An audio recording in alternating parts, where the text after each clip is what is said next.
दोस्तों नमस्कार, मैं अनिल दुबे आपका एजुकेशन लाइन्स पर स्वागत करता हूं। पॉलिटिकल साइंस विषय के अंतर्गत भारत के संवैधानिक विकास की क्लास में अभी तक 1773 का रेगुलेटिंग एक्ट पढ़ा था।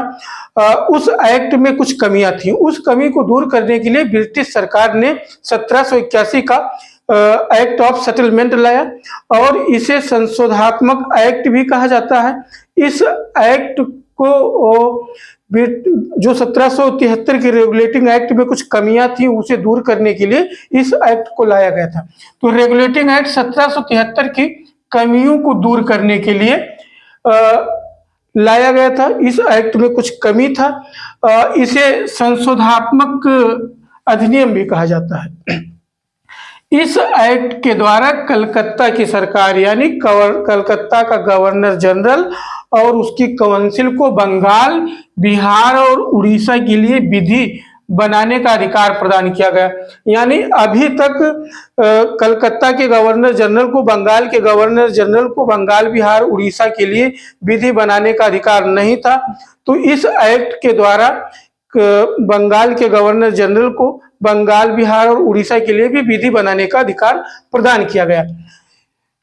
ठीक इस प्रकार कलकत्ता की सरकार को विधि बनाने के लिए दो अधिकार प्राप्त हो गए, यानी दो एक्ट के तहत वो विधि बना सकता है।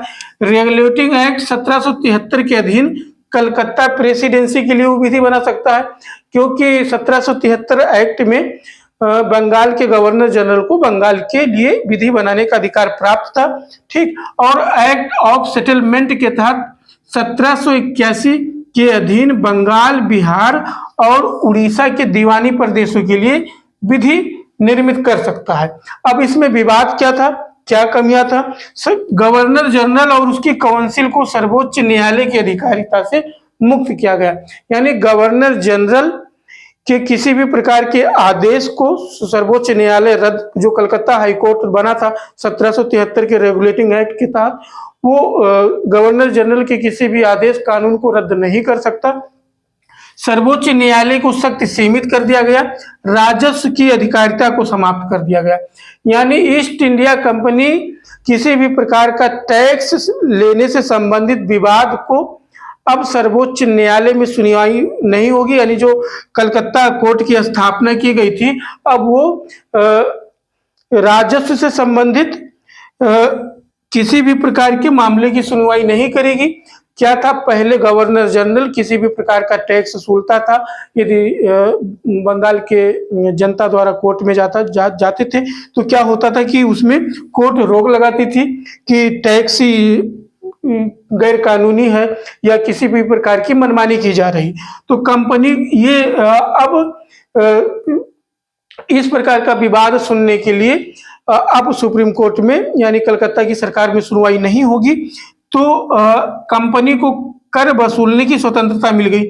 ठीक है, तो ये पहले कंपनी और कोर्ट में जो टकराव होता था 1773 के रेगुलेटिंग एक्ट के द्वारा, 1781 के एक्ट द्वारा राजस्व संबंधी अधिकार सुप्रीम कोर्ट से समाप्त कर दिया गया।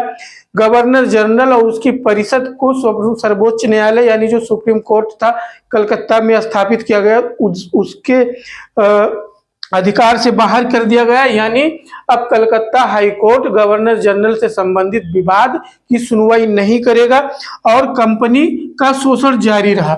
इस तरह से 1781 के एक्ट में जो गवर्नर जनरल और उसकी परिषद और सुप्रीम कोर्ट के मध्य टकराव होता था, उस टकराव को समाप्त करने के लिए गवर्नर जनरल और उसकी परिषद को सर्वोच्च न्यायालय की अधिकारिता से मुक्त कर दिया गया। और उसके बाद में राजस्व संबंधी विवाद अब कलकत्ता हाईकोर्ट नहीं सुनेगा। ये जो विवाद ईस्ट इंडिया कंपनी और कोर्ट में होता था, इस एक्ट के द्वारा उसको समाप्त किया गया। यही जो कमी थी 1773 के एक्ट में, 1773 के रेगुलेटिंग एक्ट में जो एक कमी थी, उसी को दूर करने के लिए एक्ट ऑफ सेटलमेंट लाया गया था। तो ये जो कोर्ट और गवर्नर जनरल के बीच टकराव होता था, इस टकराव को दूर करने के लिए इस एक्ट को लाया गया था, यानी सेटलमेंट किया गया कोर्ट और गवर्नर जनरल के बीच में।